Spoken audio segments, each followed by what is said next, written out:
В Чувашском драмтеатре решили поднять актуальную для многих тему кредитов. Там состоялась премьера комедии по пьесе современного чувашского драматурга Александра Порта «Деньги мигом, голова кругом». Помимо банковских долгов в спектакле есть лихо закрученный сюжет, а также любовь и зависть.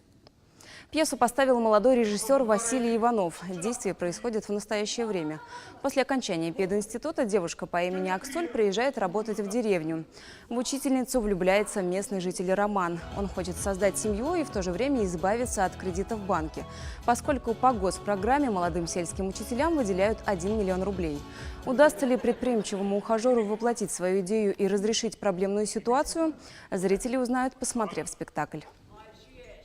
Спектакль очень актуальный, он на современную тему. Вот сегодня мир, так сказать, погряз в кредитах, поэтому порой эти кредиты, деньги брать легко, потому как берешь чужое, отдаешь свое.